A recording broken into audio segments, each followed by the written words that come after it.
कहानी सुंदरग्राम नाम के एक छोटे से गांव की है, जहां माधव नाम का एक बूढ़ा आदमी अपनी बेटी लीला के साथ एक छोटे से घर में रहता था। माधव बहुत ही गरीब था। वो जंगल से लकड़ियां काट कर लाता और उन्हीं लकड़ियों को बाजार में बेचकर कुछ पैसे कमाता था और उन्हीं पैसों से माधव के घर का गुजारा चलता था। माधव की उम्र अब काफी हो चुकी थी।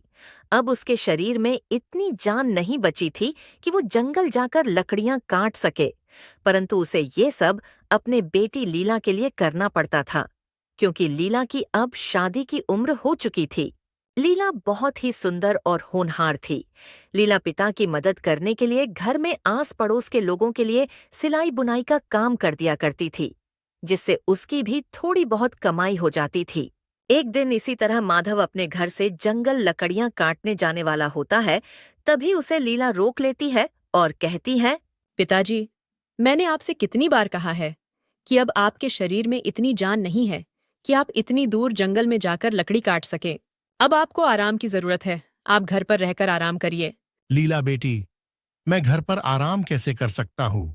अगर मैं ही आराम करने लगूंगा तो हमारे घर का खर्च कैसे चलेगा?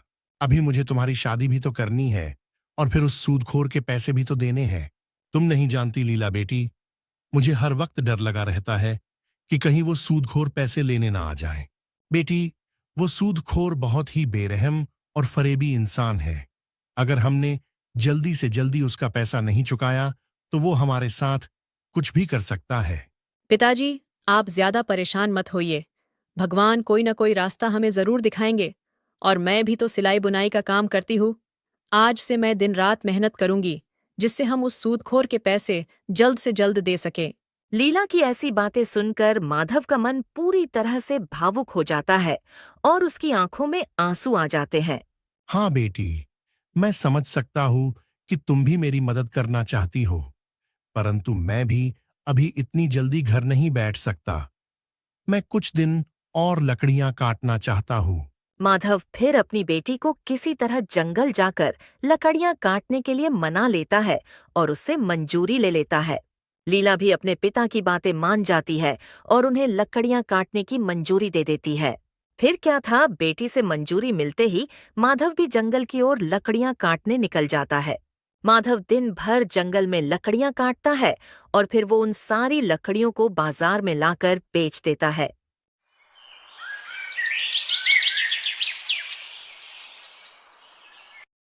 लकड़ियां बेचने के बाद माधव जब शाम को अपने घर आता है तो लीला उसे खाना देती है और उसके पास बैठकर बोलती है, पिताजी, अगर आप इतनी उम्र में ऐसे ही दिन दिन भर ऐसी लकड़ियां काटेंगे तो कैसे चलेगा? बेटी, इसके अलावा मैं कर भी क्या सकता हूँ? मुझे और आता भी तो नहीं है कुछ, और हमें उस सूदखोर के पैसे भी तो लौटाने हैं। पिताजी, आप एक काम क्यों नहीं करते हो? आप अपने किसी जान पहचान वाले से थोड़े पैसे उधार लेकर उस सूदखोर के पैसे लौटा क्यों नहीं देते हो? बेटी, बुरे वक्त में कोई रिश्तेदार या अपने कभी काम नहीं आते हैं। सारे रिश्तेदार अपने मुंह मोड़ लेते हैं, और वैसे भी मेरे सारे रिश्तेदार खुद ही गरीब हैं। वो तो खुद अपना गुजारा ही बहुत मुश्किल से कर पाते हैं। मेरा कोई दोस्त या रिश्तेदार इतना अमीर नहीं है जो मुसीबत में मेरी मदद कर सके। लेकिन पिताजी, हमें कैसे भी करके उस सूदखोर के पैसों का इंतजाम करना ही होगा। वो कल अपने पैसे लेने आएगा, और अगर हमने कल उसे पैसे नहीं दिए तो पता नहीं वो हमारे साथ कैसा सलूक करेगा। माधव अपने गरीबी के कारण बहुत ही लाचार था। उसे समझ में नहीं आ रहा था कि वो सूदखोर से अपना पीछा कैसे छुड़ाए।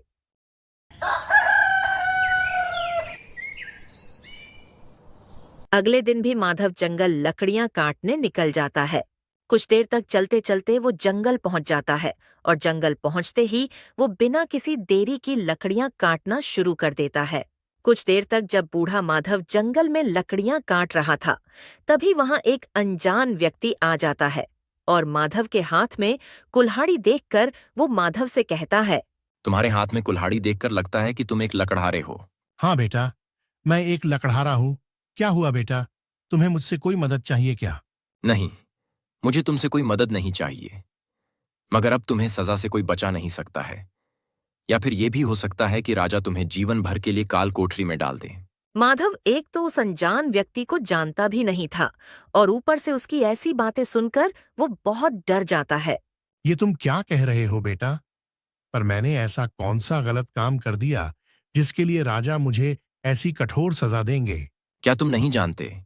राजा ने पेड़ काटने पर रोक लगाई हुई है। अगर कोई भी पेड़ काटता हुआ पकड़ा गया तो राजा उसे कठोर से कठोर सजा देंगे। और अब तुम्हें मेरे साथ राजा के यहाँ चलना होगा। बेटा, अगर मैं लकड़ियां नहीं काटूंगा तो मेरे घर का गुजारा कैसे होगा?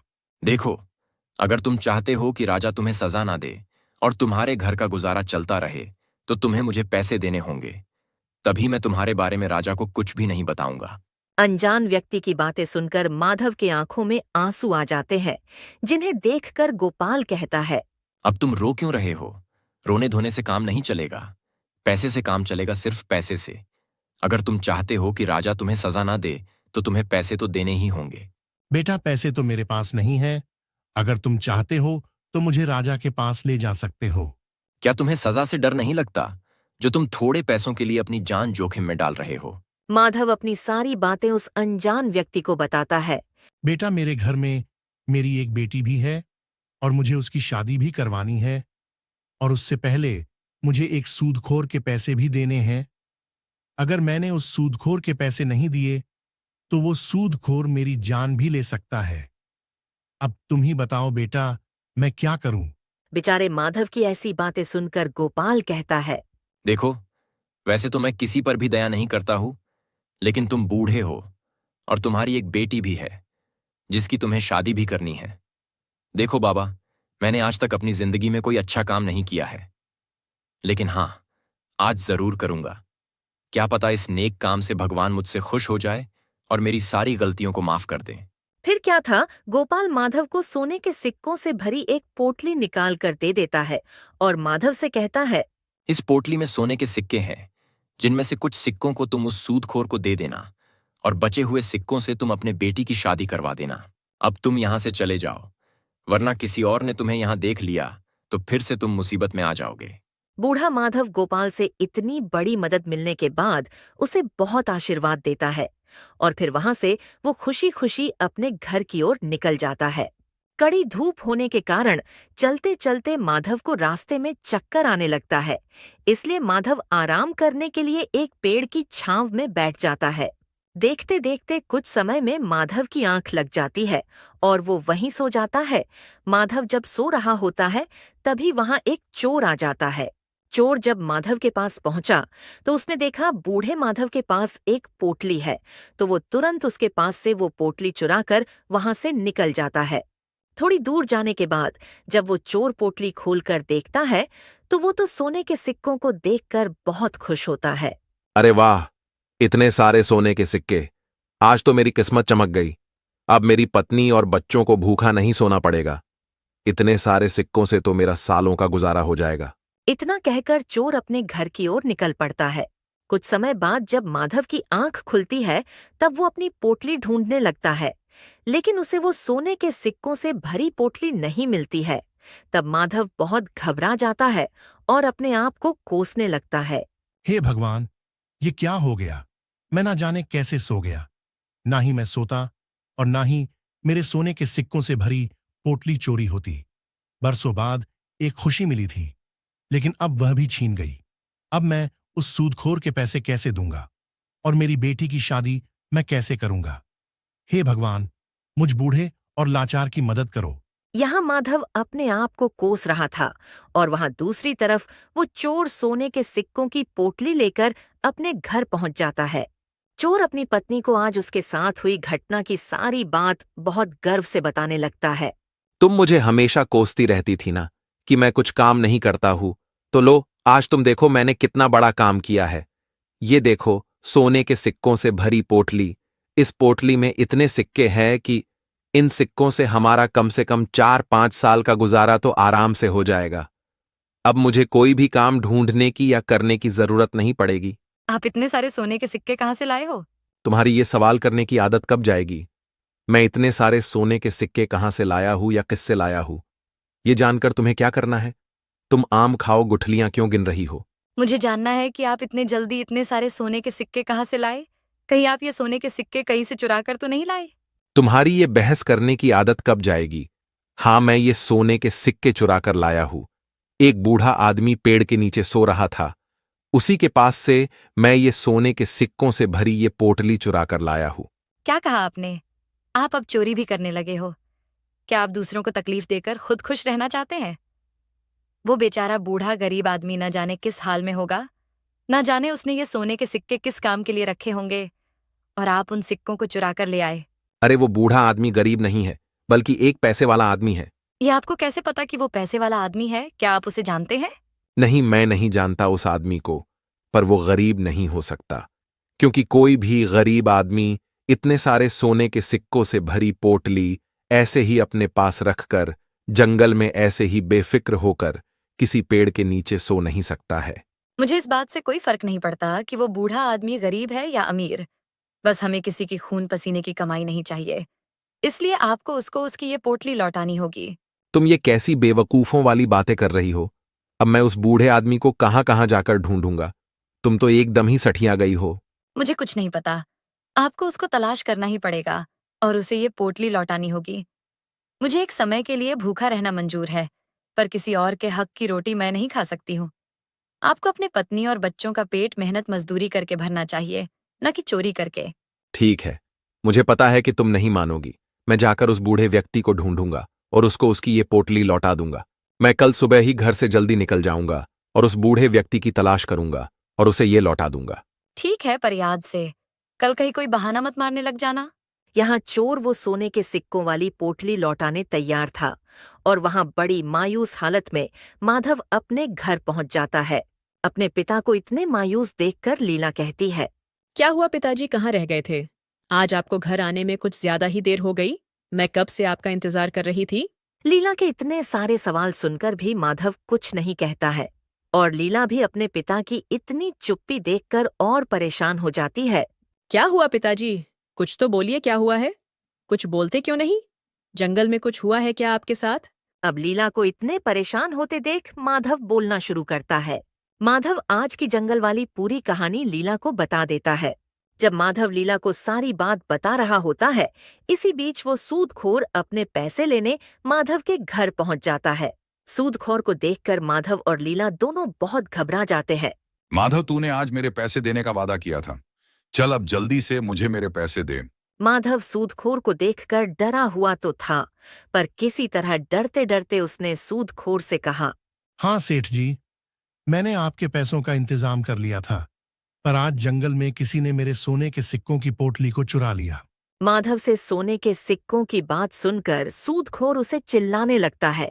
तूने मुझे बेवकूफ समझाया क्या कि तू मुझसे झूठ बोलेगा और मैं तेरी ये फालतू की बातें मान लूंगा? अरे तेरे जैसे मुझे 50 मिलते हैं झूठ बोलने वाले। अब जल्दी से मुझे मेरे पैसे दे दें और मेरा समय मत बर्बाद कर।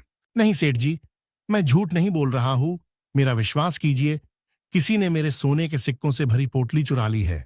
अच्छा, तो तेरे पास वो सोने के सिक्कों से भरी पोटली कहाँ से आई थी? जरा मुझे भी तो पता चले। आखिर तू बुढ़ापे में ऐसा क्या करता है जो तुझे सोने के सिक्कों से भरी पोटली मिल गई? माधव सूदखोर की इतनी कड़वी कड़वी बातें सुनकर भी चुप रहता है। वो सूदखोर की बातों का कोई जवाब नहीं देता है और उसे इतना चुप देखकर सूदखोर कहता है, अब चुप क्यों है, कुछ बोलता क्यों नहीं है कि तेरे पास वो सोने के सिक्कों से भरी पोटली कहाँ से आई थी? तुझे बुढ़ापे में झूठ बोलते शर्म नहीं आ रही है? तू ऐसे नहीं मानेगा। तू एक काम कर, मेरे साथ राजा के पास चल, अब वही तेरा फैसला करेंगे। सूदखोर माधव को अपने साथ राजा के पास ले जाने लगता है। रास्ते में जब कुछ लोग सूदखोर को देखते हैं तो वो आपस में बातें करने लगते हैं। देखो भाई, ये सूदखोर बेचारे बूढ़े माधव चाचा को राजा के पास लेकर जा रहा है। देखना भाई, जितना ये गरीब लोगों को परेशान कर रहा है, भगवान भी इसे उससे ज्यादा तड़पाएंगे। सही कहा भाई, पर अब पता नहीं राजा बेचारे माधव चाचा को कौन सी सजा सुनाएंगे, क्योंकि ये अत्याचारी सूदखोर अपने पैसों के लिए किसी को भी बुरी से बुरी सजा दिलवा सकता है। कुछ देर बाद सूदखोर माधव को अपने साथ लेकर राजा के दरबार में पहुंच जाता है और पहुंचते ही राजा से कहता है, महाराज, इस माधव ने मुझसे पैसे लिए थे और अब मुझे पैसे नहीं दे रहा है और ऊपर से मुझसे झूठ बोल रहा है कि कोई इसके सोने के सिक्कों की पोटली चुरा कर ली गया है। सूदखोर की पूरी बात सुनने के बाद राजा बोला, तो तुम ऐसे आदमी को पैसे देते क्यों हो जो तुम्हारे पैसे तुम्हें चुका ही ना सके? लेकिन महाराज, ये मेरे सामने आकर रो रहा था, इसलिए मैंने इस पर तरस खाकर इसे पैसे दे दिए। नहीं तो मैं ऐसे लोगों को कर्ज कहां देता हूं जो कर्ज लौटा ना सके। सूदखोर की बातें सुनने के बाद राजा अपना फैसला सुनाता है। यहाँ के नियम के अनुसार जो व्यक्ति समय से कर्ज नहीं चुका पाता है उसके पूरे परिवार को कर्ज देने वाले की गुलामी करनी पड़ती है जब तक वो अपना पूरा कर्ज ना चुका ले।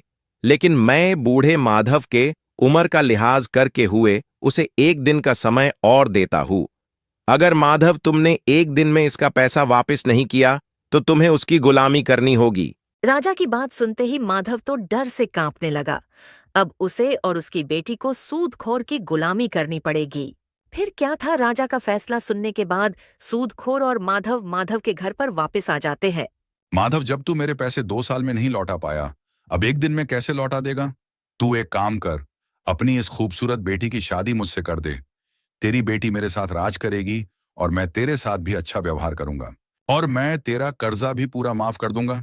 बोल, मंजूर है तुझे मेरा ये प्रस्ताव? कराएगा अपनी बेटी की शादी मुझसे? सूदखोर की ये बात सुनकर लीला आग बबूला हो जाती है और सूदखोर से कहती है, मैं तेरे जैसे इंसान से कभी शादी नहीं करूंगी। तू इंसान नहीं, शैतान है जो इंसानों पर जुल्म करता है। तो ठीक है, फिर मैं भी देखता हूं कि तुम लोग मेरे पैसे कैसे चुका पाते हो और मैं तेरे बूढ़े बाप से इतना काम करवाऊंगा कि उसकी आत्मा भी कांप जाएगी। अब मैं चलता हूं और कल आऊंगा अपने पैसे लेने। फिर क्या सूदखोर माधव और उसके बेटी लीला को धमकाकर वहां से निकल जाता है। सूदखोर के जाने के बाद लीला अपने पिता माधव से कहती है, पिताजी, हम 1 दिन में इस मनहूस के पैसे कैसे चुकाएंगे? अगर हम 1 दिन में इसका कर्ज नहीं चुका पाएंगे तो वो मनहूस हम पर बहुत अत्याचार करेगा। पिताजी, मैं आप पर अत्याचार होते हुए नहीं देख पाऊंगी। इस लालची ने बहुत लोगों को लूटा है। किसी का घर छीन लिया है तो किसी की जमीन छीन ली। पिताजी, अगर आपकी मर्जी हो तो मैं इस सूदखोर से शादी कर लेती हूँ, नहीं तो वो आप पर बहुत अत्याचार करेगा। नहीं बेटी, तुम इस लालची और अत्याचारी से कभी शादी मत करना। अगर हमारे किस्मत में उसकी गुलामी करनी लिखी है तो हम उससे भाग नहीं सकते हैं। लेकिन पिताजी, वो सूदखोर बहुत बेरहम है। उसको किसी पर दया नहीं आती है। वो आपके उम्र का भी लिहाज नहीं करेगा। बेटी, भगवान जरूर कोई रास्ता दिखाएंगे और किसी न किसी तरह ये कठिन समय भी निकल जाएगा। किसी तरह अपने बातों से माधव अपनी बेटी को दिलासा देने की कोशिश करता है ताकि वो डर के उस सूदखोर से शादी न कर ले।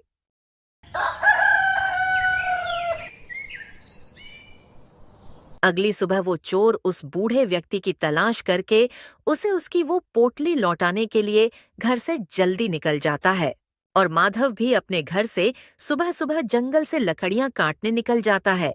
माधव जंगल की ओर जाते जाते उसी पेड़ के पास पहुंचता है और पेड़ के पास रुककर बोलने लगता है, काश कल के दिन मैं नहीं सोया होता तो आज मेरे और मेरी बेटी को इतनी मुसीबतों का सामना नहीं करना पड़ता।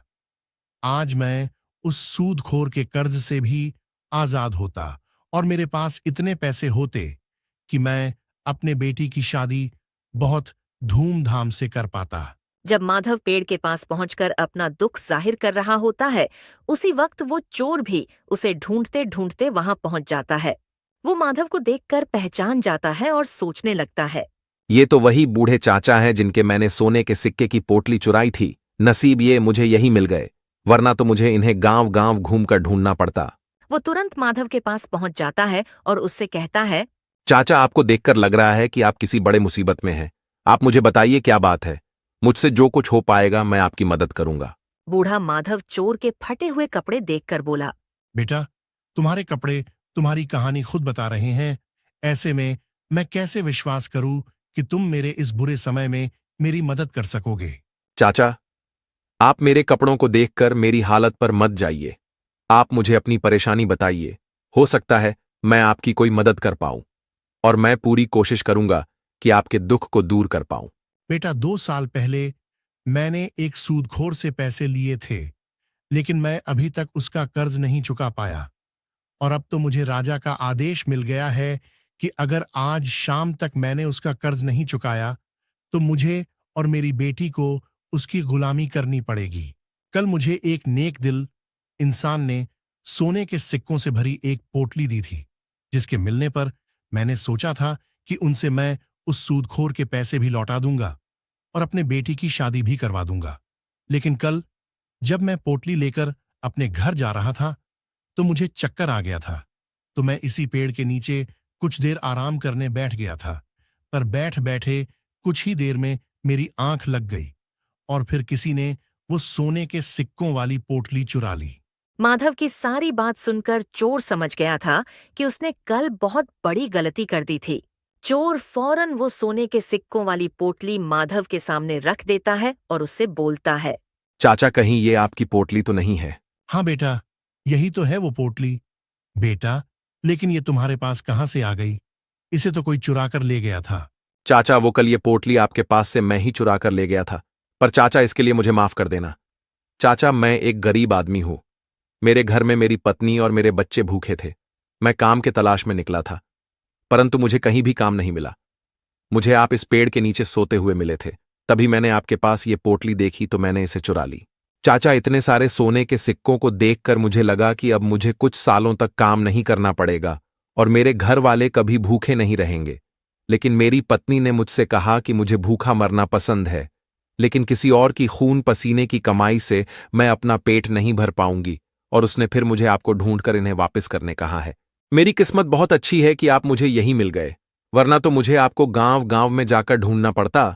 और चाचा हो सके तो मुझे माफ कर दीजिए, मेरी वजह से आपको इतनी परेशानी का सामना करना पड़ा। कोई बात नहीं बेटा, तुमने मुझे ये सोने के सिक्के लौटा दिए, इसलिए मैंने तुम्हें माफ कर दिया और अब मैं इन सिक्कों से उस सूदखोर के पैसे लौटा दूंगा और अपने बेटी की शादी भी बहुत अच्छे से कर पाऊंगा। फिर क्या था, सोने के सिक्कों की पोटली मिलते ही माधव तुरंत से अपने घर पहुंच जाता है और उसे अपनी बेटी लीला को दिखाता है। माधव ने उन सोने के सिक्कों को बेचकर उस सूदखोर के पैसे भी लौटा दिए और बचे हुए सोने के सिक्कों की मदद से अपनी बेटी की शादी भी बहुत धूमधाम से कर दी। तो दोस्तों, कहानी आपको कैसी लगी हमें कमेंट में जरूर बताएं। अगर आपको हमारी मेहनत पसंद आई हो तो हमारे चैनल को सब्सक्राइब करना न भूलें और बेल आइकन दबाएं ताकि नई कहानियों की नोटिफिकेशन सबसे पहले आपको मिले। धन्यवाद।